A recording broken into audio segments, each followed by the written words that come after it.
Handloom saris అనగానే గుర్తుకొచ్చేవి Savitri handlooms. ఇప్పుడు జూబ్లీహిల్స్ లో గొప్ప ప్రారంభం. నమస్తే, నేను Keshav. Welcome to Suman TV. ఆంధ్రప్రదేశ్లో వరదలు విలయతాండవం చేస్తున్నాయి. మరోవైపు వర్షం రూపంలో ప్రకృతి కూడా విరుచుకుపడుతోంది. దీనికి సంబంధించినటువంటి కారణాలు ఏంటి? సైంటిస్టులు చెప్తున్నటువంటి మాటలు ఒక విధంగా ఉన్నాయి, శాస్త్రం కూడా మరోవైపు నుంచి కొన్ని కారణాలని, కార్యకారక సంబంధాలని వివరిస్తోంది. అలాంటి పరిణామాలు ఏవైనా ప్రస్తుతం విజయవాడ మీద విరుచుకుపడుతున్నాయా? వీటి వల్లనే ఎక్కువ బాధిత ప్రాంతంగా కృష్ణా తీరం ఏర్పడుతుందా? ఈ అంశం పైన విశ్లేషణ చూద్దాం. మనతో పాటు ప్రముఖ ఆస్ట్రాలజర్ ప్రదీప్ జోషి ఉన్నారు. ప్రదీప్ జోషి గారు నమస్కారం. నమస్తే అండి. ప్రదీప్ జోషి గారు, ఈ వరదలు, ఈ తీవ్రత పెరుగుతున్నటువంటి తీరు పైన ఫస్ట్ ఒక మాట ఏం చెప్తున్నారంటే, ఈ అమావాస్య ఎఫెక్ట్ కొంత ఉంది, దానివలన సముద్రం కూడా కొంచెం పోటు మీద ఉంది కాబట్టి వరద తీవ్రత మరింత ఎక్కువగా ఉంది అంటున్నారు. అలాంటి సంకేతాలు ఏమైనా ఉన్నాయా, లేదా శాస్త్రపరంగా సైంటిస్టులు చేస్తున్నటువంటి విశ్లేషణలు మాత్రమే మనం నమ్మాల్సినటువంటి పరిస్థితి ఉందా? మీరేం చెప్తారు? శ్రీ గురుభ్యో నమః, శ్రీమాత్రే నమః. ఫస్ట్ నేను ప్రజలందరికీ చెప్పేది ఏంటంటే, ధైర్యంగా ఉండండి. ఎవరు కూడా ధైర్యాన్ని కోల్పోవద్దు. ఒకరినొకరు తప్పకుండా సాయం చేసుకోండి. ఈ విపత్ కాలంలో నువ్వా నేనా అని కాకుండా మనం అందరం కలిసి జాగ్రత్తగా ఉండాలని ఫస్ట్ ఆలోచన చేసుకోండి. ఇప్పుడు నేను ఆల్రెడీ ఈ గ్రహస్థితి అప్పుడు, ఈ యొక్క ఉగాది పంచాంగ శ్రవణం అప్పుడే సుమన్ టీవీలో చెప్పాను. ఈ సంవత్సరము ప్రకృతి విపత్తులు బాగా రాబోతున్నాయని చెప్పాను. బద్రీనాథ్ లో, కేదార్నాథ్ అక్కడ కూడా విలయం తాండవం వస్తుంది అని చెప్పాను. అది జరిగింది. అది జరిగిన తర్వాత ఇదే సుమన్ టీవీలో డిస్కషన్ జరిగినప్పుడు మళ్ళీ చెప్పాను, ఆగస్టు 18 నుంచి అక్టోబర్ 18వ తారీఖు వరకు జల ప్రళయాలు ఉంటాయి, ప్రకృతి వైపరీత్యాలు ఉంటాయి అని చెప్పాను. ఇప్పుడు అదే జరుగుతుంది కూడా. కాబట్టి నేను ప్రజలందరికి చెప్పేది ఏంటంటే, గ్రహస్థితులను బట్టి ప్రకృతి విపత్తులు వస్తానే ఉంటాయి. కానీ వాటిని ఎదుర్కొనేటువంటి సామర్థ్యాన్ని మనము, ధైర్యాన్ని మనం తెచ్చుకోవాలి. ఎందుకోసమంటే ఇక్కడికి నీళ్లు రావు అని ఎవరు చెప్పరు. నీళ్ళు ఎక్కడికి రావాలంటే అక్కడికే వస్తాయి. దాన్నే ప్రళయం అంటారు. మనం మంచిగా ఇక్కడికి నీళ్లు రావు అన్న ఆనందంలోనే ఇల్లు కట్టుకుంటాం, అక్కడ నీళ్లు వస్తాయి. లేదు అంటే భూకంపాలు వస్తాయి, లేదంటే అగ్ని ప్రమాదాలు జరుగుతాయి. సో గ్రహస్థితి బాగా లేనప్పుడు ప్రకృతి విపత్తులు అనేటివి సాధారణంగానే జరుగుతాయి. సో ఎవరి గ్రహస్థితి బాగాలేదు, ఎవరి టైం బాగాలేదు, వాళ్ళు చనిపోతారు, మిగతా వాళ్ళు బతుకుతారు. నేను ఇట్లాంటివన్నీ ఏమనుకుంటామంటే, మనము భగవంతుడు మనకి ఒక ఎగ్జామ్ పెట్టాడు అని అనుకోండి. భగవంతుడు మనకు పరీక్ష పెట్టాడు, మనం ఒక్కరికొకరు ఎంత సాయం చేసుకుంటాము, మనలో మానవత్వం ఎంత ఉంది అనేది భగవంతుడు మనకి టెస్ట్ పెట్టాడు అని చెప్పేసి అనుకుంటాం. కానీ ఇప్పుడు గ్రహస్థితి విషయాన్ని దృష్టిలో పెట్టుకొని చూస్తే, వరుసగా గత 3-4 రోజులుగా జరుగుతున్నటువంటి భారీ వర్ష సూచనలు, వరదలు ఊహించిన విధంగా ఆంధ్రప్రదేశ్ తెలంగాణ మధ్య రోడ్ సిస్టమ్స్ కూడా డిస్కనెక్ట్ అయిపోయినాయి కంప్లీట్గా. సో ఆ స్థాయిలో వరదలు వస్తాయని ఎవరు ఊహించలే. ఇవి ఎందుకు జరుగుతున్నాయి? ఇవి జరిగేటువంటి క్రమంలో గ్రహస్థితి, గ్రహాల మార్పు, పంచాంగం, జ్యోతిష్యం ప్రభావం కూడా ఏమైనా ఉందా? మనం నమ్మినా నమ్మకపోయినా సూర్యుడి కిరణాలు అయితే పడుతున్నాయి, వాటిలో డి విటమిన్ అట్లా ఉంటున్నాయి, చంద్రుడి యొక్క ప్రభావం ఉంటుంది. ఈ గ్రహాల గురించి తెలుసుకోవడమే జ్యోతిష్ శాస్త్రం. జ్యోతిష్ శాస్త్రమే ఒక అద్భుతమైన సైన్స్. దీన్ని ఆధారంగా చేసుకొని ముందే మేము చెప్పాం, జాగ్రత్తగా ఉండండి ప్రభుత్వాలు, ఈసారి వర్షాలు చాలా విపరీతంగా పడతాయి, వరదలు రాబోతున్నాయని చెప్పారు. ప్రకృతిలో ప్రకృతి తన పని చేసుకుంటూ వెళ్తుంది. మనిషి ఏం చేస్తాడు అంటే, ఈ యొక్క నీటిని ఒకవైపు ఒడిసి పట్టాలని ప్రయత్నం చేస్తాడు. అలా ఒడిసి పట్టే ప్రయత్నంలో ప్రకృతి తన పని తాను చేసుకుంటుంది. చూడండి, వాటర్ కి ఒక మెమొరీ ఉంటుంది. వాటర్ మెమొరీ తనకి తగ్గట్టుగా తన దారిని తాను వెతుక్కుంటూ వెళ్ళిపోతూ ఉంటుంది. మనం వాటర్ మెమొరీకి అగేన్స్ట్ గా మనము రోడ్లు కట్టినా, ఏం చేసినా, అది ఎప్పుడు రావాలో, ఎప్పుడు తుడిచిపెట్టుకోవాలో అదే జరుగుతుంది. అది పెద్ద ఆశ్చర్యమేం కాదు. కాకపోతే ప్రస్తుతం అయితే శుక్రకేతు యుతి ఉంది కాబట్టి గ్రహస్థితి అస్సలు బాగాలేదు. ఇట్లాంటి ప్రకృతి విపత్తులు ఇంకా ఏర్పడతాయి. ఇది బిగినింగ్ మాత్రమే. ఆంధ్రాలో ఇది కేవలం, ఆంధ్రప్రదేశ్ లో కానీ తెలంగాణలో ఇది బిగినింగ్ మాత్రమే. ఇంకా ఇది అక్టోబర్ 18 వరకు ఈ యొక్క మూమెంట్ ఉంటుంది. అక్టోబర్ 18 తర్వాత కాస్త తగ్గుతుంది. కానీ మళ్ళీ డిసెంబర్ లో కూడా విశాఖ తీరంలో కూడా మళ్ళీ డిసెంబర్ లో విశాఖపట్నము, శ్రీకాకుళము అక్కడ కూడా విపరీతమైన తుఫాన్లు వచ్చేటువంటి అవకాశం ఉంది. ఈసారి ఏం జరిగింది అని అంటే, ఫిబ్రవరి నుంచి మళ్ళీ వచ్చేటువంటి, అంటే 2024 ఫిబ్రవరి నుంచి 2025 ఏప్రిల్ 18వ తారీఖు వరకు పంచగ్రహ కూటమికి, షష్టగ్రహ కూటమికి బిట్వీన్ సమయం అన్నమాట ఇది. సో ఈ సమయం అంతా కూడా విపత్కాలము అంటారు. ఈ విపత్కాలాన్ని మీరందరూ కూడా గుర్తించండి. అందుకే నేను ప్రజలందరూ కూడా చెప్పేది ఏంటంటే ధైర్యంగా ఉండండి, సేఫెస్ట్ ప్లేస్ లో ఉండండి, ప్రకృతిని ఆరాధించండి, అమ్మవారిని ఆరాధించండి.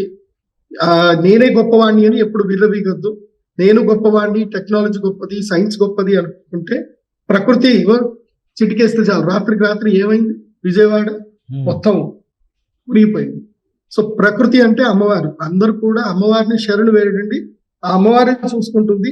ఇప్పటి వరకైతే థ్యాంక్ గాడ్ మన కనకదుర్గ అమ్మవారు అందరినీ కాపాడుతుంది అనుకుంటున్నాము. ఎందుకోసమంటే ఎక్కువ మరణాలు అయితే ఏం జరగలేదు విజయవాడలో. విలయ తాండవం అయితే ఉంది కానీ మరణాలు అయితే జరగట్లేదు. కాబట్టి ఇకపై జాగ్రత్తగా ఉండండి అందరు కూడా ఒకరినొకరు. గ్రహ కూటమి ప్రభావం అంటే పంచగ్రహ కూటమి కావచ్చు, షష్టగ్రహ కూటమి కావచ్చు, మీరు అన్నదాని ప్రకారం ప్రభావం తీవ్రత తగ్గాలంటే రెమెడీస్ ఇంకేమైనా ఉన్నాయా? ఓన్లీ ఇదేనా? ప్రకృతి ఆరాధన అనేది ఒక రెమెడీగా చెప్తున్నారు మీరు, ఇంకేమైనా ఉన్నాయా? రెమెడీ అంటే యజ్ఞ యాగాదులు చేయడమే, ప్రకృతికి శాంతి చేయడానికి సంబంధించిన యజ్ఞ యాగాదులు చేయడమే. పూర్వకాలంలో భాస్కరాచార్యులు అనే ఆయన పెద్దవారు ఉండేవారు. ఆయన సమయంలో ఇలా విపత్తు వస్తే కృష్ణానదిని దారి మలిచింది కూడా ఆయన్నే. అది ఇప్పటికి కూడా మనకి సౌభాగ్య భాస్కర భాష్యం అనే ఒక గ్రంథంలో ఉంది. అది మన ఆంధ్రప్రదేశ్ లో రాజమండ్రిలో మన యొక్క ప్రాంతం లోపల కోస్తా బ్రాహ్మణులు మంచి మంచి మహాపండితులు ఉండేవాడు. సో ఇప్పుడు కూడా అందరికీ చెప్పేది ఏంటంటే యజ్ఞ యాగాదులు చేయండి. ప్రకృతిని శాంతిపరచాలి అని అంటే ఒకటే మార్గం, యజ్ఞ యాగాదులు చేయడం. ఆ యజ్ఞ యాగాదులు చేస్తేనే ఆ ప్రకృతి ప్రళయం అనేది, విలయం అనేది ఆగిపోతుంది. ఎందుకోసమంటే మన కంట్రోల్లో ఉన్నది ఏదీ లేదు. ఈ ప్రకృతిని కంట్రోల్ చేయాలంటే వేదము, శాస్త్రం, దాని ద్వారా యజ్ఞ యాగాదులు చేస్తే బాగుంటుంది. నేను గౌరవ ముఖ్యమంత్రి చంద్రబాబు నాయుడు గారు చెప్పేది ఏంటంటే మీరు తొందరగానే ఏదైనా ఒక మంచి యజ్ఞం చేయండి, ప్రకృతి శాంతించాలని చెప్పి. అది చేస్తే గనక తప్పకుండా ఈ ఉధృతి అనేది తగ్గుతుంది. వరుణయాగమే చేయాలి. వర్షాలు కురవడానికే కాదు, వర్షాలు ఆగడానికి కూడా ఇంద్రుని ప్రార్థన చేయాలి. ఇంద్రుని ప్రార్థన చేసి ఆ అమ్మవారిని, జగదంబ అయినటువంటి అమ్మవారిని ప్రార్థన చేస్తే ఈ వర్షాలు కూడా తగ్గుతాయి, మళ్ళీ నార్మల్ లైఫ్ అందరూ కూడా రాగలుగుతారు. రైట్. శాస్త్రవేత్తలు కూడా ఒక రీజన్ చెప్తున్నారు, సముద్రం బాగా వేడి మీద ఉంది, దానికి కొన్ని రకాల ఉష్ణోగ్రతలు పెరిగాయి సముద్రంలో, ఈ కారణంగా వస్తున్నటువంటి వరదలను కూడా కనీసం యాక్సెప్ట్ చేయట్లేదు, దానివల్లనే వరద స్థాయి ఎక్కువగా ఉంది అంటున్నారు. సో ఆ కోణంలో చూసినప్పుడు సైంటిస్టులు చెప్పే మాటని నమ్మడానికి వీల్లేదా? సైన్స్ ఈస్ నథింగ్ బట్ ఏదో మనకి ఒక త్రూ ఎవిడెన్స్ చూపించడానికి చెప్తారు. మనము ఎవ్రీ యాక్షన్ కు ఒక రియాక్షన్ ఉంటుంది. మనం ఇంత గ్లోబల్ వార్మింగ్ చేస్తున్నాము, మనం ఇష్టం వచ్చినంత వెహికల్స్ నడిపిస్తున్నాము, ఇష్టం వచ్చినంత వేడి పెంచుతున్నాము. అండ్ ఇంకోటి ఏంటంటే ఇల్లు చక్కగా కట్టుకుంటున్నారు కానీ డ్రైనేజ్ సిస్టమ్ ఎవరు సరిగ్గా చేసుకోవట్లేదు. ఈ మధ్య మనం చూస్తున్నాం, హైడ్రా వచ్చి ఏం చేస్తుంది, బఫర్ జోన్ అని చెప్పి మొత్తం అందరినీ ఇళ్ళని కూల్చేస్తుంది. ఎవరెవరో ఇష్టంగా కళ్ళలు సౌదమని కట్టుకుంటున్నారు. గవర్నమెంట్ పర్మిషన్ ఇచ్చింది అని చెప్పి చెప్తున్నారు, అయినా సరే ఇల్లు కూడా కొట్టేస్తున్నారు. సో ఇవన్నీ కూడా ఆయా ప్రభుత్వాలకి ప్రణాళికలు ఉండాలి. వాటర్ కి ఒక వేవ్ ఆఫ్ మెమొరీ ఉంటుంది, అది బాగా గుర్తు పెట్టుకోండి. వాటర్ మెమొరీని గనక మనం సరిగ్గా క్యాప్చర్ చేసుకొని మన ఇల్లు సరిగ్గా కట్టుకుంటే మనం బాగుంటాం. కానీ వాటర్ మెమొరీని సరిగ్గా క్యాప్చర్ చేయకుండా, వాటర్ మూవ్మెంట్ సరిగ్గా మనం చూసుకోకుండా కట్టుకుంటే ఇదే పరిస్థితులు ఉంటాయి. ఇప్పుడు తగ్గినట్టుగా చూడొచ్చా? ఇప్పుడు ఈ 2-3 రోజుల్లో మళ్ళీ ఈ రోజుకి కాస్త శాంతించింది, విజయవాడ పరిసర ప్రాంతాల్లో కూడా వర్షం పడడం లేదు, కాకపోతే వాతావరణం మాత్రం మేఘావృతం అయి ఉంది, చల్లగా ఉంది అంటున్నారు. ఎగువను వర్షాలు పడి వరద తీవ్రత పెరిగితే తప్పితే ప్రస్తుతానికి గండం లేదు, కష్టం లేదు అంటున్నారు. ఇంకేమన్నా ఉన్నాయా దీనికి సంబంధించి మాట్లాడడానికి? ఇప్పటికి ఇంకా వర్షాలు తగ్గలేదు. నేను చెప్తాను కదా, అక్టోబర్ 18వ తారీఖు వరకు ఇలాగే వర్ష తీవ్రత ఉంటుంది. ఈ పైన తుంగభద్ర ఇంకా ఇంకా ఇంకా నేను చెప్తాను చూడండి, కర్నూలులో ఒకసారి విపత్తు వచ్చింది. అప్పుడు కూడా ముందుగానే మేము సూచించాము. ఇప్పుడు కర్నూలులో కూడా తుంగభద్ర కూడా విపత్తు రాబోతుంది. ఇప్పుడు కర్నూలుని జాగ్రత్త పెట్టుకోండి. కర్నూలులో ఒకప్పుడు తుంగభద్ర మొత్తం ముంచేసింది, మళ్ళీ అదే పరిస్థితి రాబోతుంది. కర్నూలు ప్రజలు కూడా జాగ్రత్తగా ఉండండి. ప్రభుత్వానికి కూడా మొదలే చెప్తున్నాను, ఇప్పుడు తుంగభద్ర కూడా పెరగబోతుంది. ఎందుకోసమంటే మనకి వెస్టర్న్ ఘాట్స్ లో వర్షాలు బాగా పడ్డాయనుకోండి, తుంగభద్ర డ్యామ్ నిండుతుంది. తుంగభద్ర అక్కడి నుంచి వస్తుంది, భద్రావతి నది, తుంగా నది అక్కడి నుంచి వస్తాయి. అక్కడి నుంచి వరద ఎక్కువ పెరిగిపోయి గేట్లు ఎత్తేసారనుకోండి, ఇది ఇప్పుడు విజయవాడకు వచ్చిన పరిస్థితి మళ్ళీ కర్నూలుకి వస్తుంది. ఆల్రెడీ లాస్ట్ టైం కర్నూలులో ఇలాంటి వరదలే వచ్చాయి.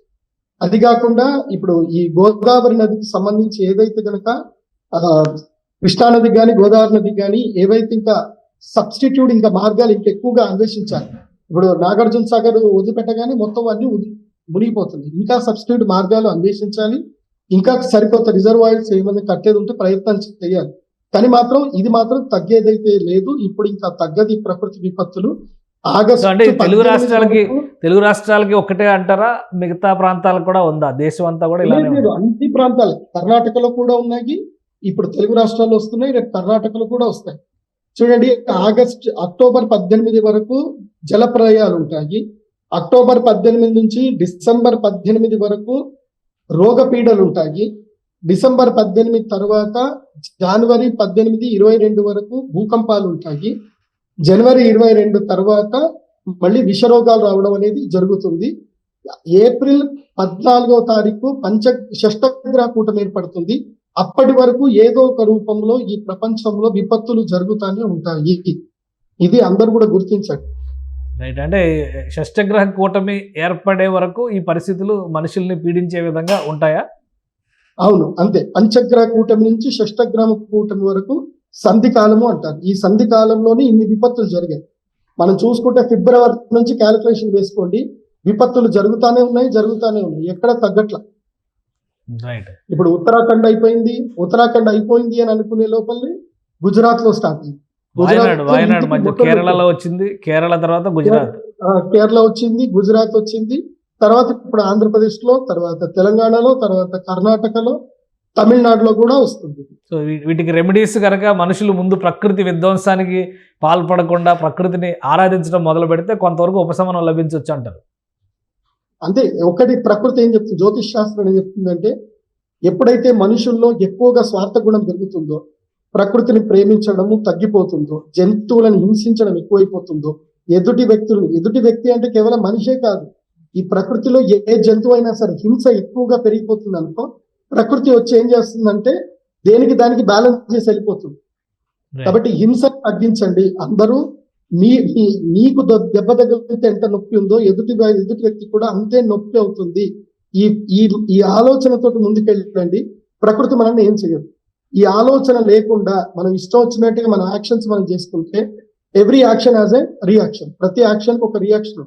ప్రకృతి సర్దుబాటు చేస్తుంది. అయితే ఇలాంటి పరిస్థితులు వచ్చినప్పుడు ప్రకృతి సర్దుబాటు చేస్తుంది. అంతే, ప్రకృతి తాను క్లియర్ చేసేస్తుంది, లెవెల్ చేసి పెట్టేస్తుంది, గుణపాఠం చెప్తుంది, వార్నింగ్ ఇస్తుంది, వెళ్ళిపోతుంది. మళ్ళీ మనం అదే పద్ధతి ఉన్నాం అనుకోండి, మళ్ళీ ఇదే చేస్తుంది. సింపుల్. కల్కి సినిమాలో మనకి విలన్ క్యారెక్టర్ చెప్పరా, మీకు అన్ని దేవుడు ఇచ్చాడు, మీరు అన్నిటిని నాశనం చేసుకున్నారు, నేను కాపాడాను. సేమ్ ఇప్పుడు అదే జరుగుతుంది. మళ్ళీ మనందరూ కూడా కాంప్లెక్స్ ఎత్తుకోవాలి. విలనే దేవుడు అవుతాడు అంటారు. ఉన్న కాంప్లెక్స్ నాశనం చేసుకుంటున్నాము, కొత్త కాంప్లెక్స్ ఎత్తుకుంటున్నాము. సో ఈ కాంప్లెక్స్ కాపాడే బాధ్యత ఇప్పుడు మన మీదే ఉందంటారు. మన మీదనే ఉంది. అందుకే ఈ రోజు నేను ఈ విపత్తు వస్తుందని తెలిసే ఈ రోజు నేను బగలాముఖి పూజ మా అమ్మవారి గుడిలో పెడుతున్నాను. ఇప్పుడు ఈ విజయవాడలో ఉండే వాళ్ళకు కూడా ఎవరికి నష్టం జరగకూడదు, ప్రాణ నష్టం అస్సలు జరగకూడదు అని చెప్పి ఇవాళ మేము బగలాముఖి తంత్ర పూజ చేస్తున్నాం ఇక్కడ మా అమ్మవారి గుడిలో. నాకు అమ్మవారిని ప్రార్థన చేస్తాను, అమ్మ ఇప్పటికైనా శాంతించమ్మ, కృష్ణమ్మ, ఇంకా తగ్గమ్మ, అందరినీ కాపాడమ్మా అని చెప్పి అమ్మలాగానే అందరినీ ప్రార్థన చేయమని ఇప్పటికి కూడా వేడుకుంటాను నేను. చూద్దాం, అమ్మవారి ప్రార్థన చేసుకుందాం. ఈ 2 రోజులు ఆ కనకదుర్గమ్మ తల్లి మనందరినీ కాపాడాలి. ఇప్పుడు అంటు రోగాలు వస్తాయి, అంటు రోగాలు రాకుండా జాగ్రత్త పడండి. సాధ్యమైనంత వరకు అందరు మీ ఇళ్లకు తాళాలు వేసుకొని దూరంగా వెళ్ళి మీ చుట్టాల ఇంట్లో ఉండండి. కాస్త తగ్గుముఖం పెట్టిన తర్వాత రండి. అక్కడ కూడా ప్రమాదాలు వస్తాయి కదా ఎవరింట్లో ఉన్నా కానీ. ఏదైనా ఇది ఈ టైంలోనే నిజమైన చుట్టాలు ఎవరు, నిజమైన బంధువులు ఎవరు, రాబంధువులు ఎవరు తెలుస్తారు. తెలుసుకోవడానికి ప్రకృతి ఒక అవకాశం కల్పించింది అంటారా మరి? కానీ సముద్రంలో ఏదో అమావాస్య వలన ఆటుపోట్లు జరిగేటువంటి క్రమంలో వచ్చిన మార్పుల వలన విపత్తు పెద్దదిగా కనిపిస్తుంది. కానీ మిగతా విషయాలతో పోల్చి చూసినప్పుడు ఈ ఆటుపోట్ల ప్రభావం ఎంతవరకు ఉంటుంది? యాక్చువల్ ఏంటంటే సముద్రానికి ఒక గుణం ఉంటుంది. మన భూమి చుట్టూ చంద్రుడు తిరుగుతూ ఉంటాడు కాబట్టి చంద్రుడు తిరగడం వల్ల టైడ్స్ అనేటివి సముద్రంలో ఏర్పడతాయి. ఇది న్యాచురల్, ఇది ఫిజిక్స్, ఇది అందరికీ కామన్ గా తెలిసిన విషయం. అమావాస్య వచ్చినప్పుడు ఆటుపోటు అనేది పెరుగుతా ఉంది. ఇప్పుడు సముద్రంలో నీళ్లు కలుద్దామన్నా సముద్రం తీసుకోదు, రిసీవ్ చేసుకోదు, పోటు ఎక్కువ కొట్టేస్తూనే ఉంటుంది. బట్ అట్లాంటిది ఏం లేదు. ఇది అమావాస్య. ఇప్పుడు వర్షాకాలం కాబట్టి పోటు ఎక్కువగా ఉంటుంది కాబట్టి కాస్త వాటర్ రిసీవ్ చేసుకునే డ్యూరేషన్ అనేది ఒక 10%, 20% తగ్గుతుంది. అంటే న్యాచురల్ టైం కన్నా ఈ టైంలో కొంచెం డ్యూరేషన్ తగ్గుతుంది. కానీ ఈ ప్రకృతిలో సహజం అది. అమావాస్య, పౌర్ణమి, సముద్ర మాటుపోట్లు అనేటివి అది సహజం అది. కానీ గ్రహాల ప్రభావమే ఎక్కువ ఉందంటారు మీరు, గ్రహ కూటముల ప్రభావమే ఎక్కువ ఉందంటారు. పంచగ్రహ కూటమి ప్రభావం ఎప్పుడైతే వస్తుందో ప్రకృతిలో యాక్షన్ అనేది ఉంటుంది. అది అది ఎప్పుడు వస్తుందా, విరివిగా వచ్చేదా లేదా అరుదుగా వచ్చినటువంటి సందర్భం? వచ్చింది ఇది 14 ఏళ్ల తర్వాత వచ్చింది. ఇది 14 ఏళ్ల తర్వాత వచ్చింది. ఓకే. ఇది ఇప్పుడు వచ్చింది అంటే ఇది దాటిందంటే మళ్ళీ 2040 దాకా రాదు. ఈ సంవత్సరం 2024 సంవత్సరం గండం. మీకు కావాలంటే సుమన్ టీవీలో వెళ్ళి వెనక్కి చూసుకోండి. 2024 పెనుముప్పు అని చెప్పి నేను ఆల్రెడీ చెప్పాను. 5 ఏళ్ల క్రితం చెప్పాను, 2019లో చెప్పాను. 2024 పెనుముప్పు. ఎందుకోసం అంటే ఇది పంచగ్రహ కూటమి, షష్టగ్రహ కూటమి జరుగుతుంది కాబట్టి ముప్పు ఉంది. ముప్పు ఉన్నంత మాత్రాన మనం ఏం చేయలేం. ప్రకృతిని మనం ఎదుర్కోలేం. మనం అమ్మవారిని ధ్యానం చేసుకోవడం తప్ప ప్రకృతిని మనం అరచేయబెట్టి మనం ఆపలేము. అది ఎవరి వల్ల సాధ్యం కాదు. నేను విజయవాడలో ఉండే వాళ్ళకి చెప్పేది ఏంటంటే, మీరు కృష్ణమ్మకి మొక్కుకోండి. అందరు కూడా దొప్పెలో దీపం పెట్టి కృష్ణమ్మకి దొప్పెలో దీపం వదలండి. అమ్మ నీ ఒడి నింపుతానమ్మా, మా ఇల్లు నింపకమ్మా అని చెప్పేసి అని కృష్ణమ్మని ధ్యానం చేసుకోండి. అందరు కూడా ఇది గోధుమ పిండితో పసుపు రంగులో ఒక దీపం తయారు చేయండి. అందులోపల వత్తి వేయండి. తర్వాత ఒక చాటగాని ఏదైనా వేసి కృష్ణమ్మకి ఇది ముడుపు చెల్లించండి, వదలండి, దీపం వదిలేయండి. మీ ఇంట్లో దీపం ఆర్పకుండా కృష్ణమ్మ చూసుకుంటుంది. ఆ కృష్ణమ్మనే వేడుకోండి, అందరు వేడుకోండి. అంతకుమించి మనం చేసేది ఏంటి? ఈ పరిహారం అయితే ఇమీడియట్లీ అందరు చేయండి. కృష్ణమ్మకి దీపదానం చేయండి అందరు కూడా. Right. Thank you Pradeep Joshi గారు. ఇది గ్రహ కూటముల ప్రభావాన్ని నివారించాలంటే కొన్ని రెమెడీస్ ప్రదీప్ జోషి గారు చెప్తున్నారు. ఇక శాస్త్ర విజ్ఞాన పరంగా చేసేటువంటి విశ్లేషణలు ఒకవైపు, అలానే జ్యోతిష్ శాస్త్రం చెప్తున్నటువంటి పరిష్కారాలు ఒకవైపు, 14 ఏళ్ల తర్వాత వచ్చినటువంటి పంచగ్రహ కూటమి ప్రభావమే ఎక్కువగా ఉంది కాబట్టి ఈ 6 నెలల పాటు వరుసగా ఏదో ఒక రూపంలో ప్రకృతి విపత్తులు వచ్చి పడే అవకాశం ఉంది. ప్రజలు అప్రమత్తంగా ఉండాల్సినటువంటి అవసరం చాలా ఉందని ఆయన హెచ్చరిస్తున్నారు. ఇది special discussion. Keep watching. Suman టీవీలో మీ పర్సనల్ అండ్ బిజినెస్ ప్రమోషన్స్ కోసం కింది నెంబర్కి కాంటాక్ట్ చేయండి.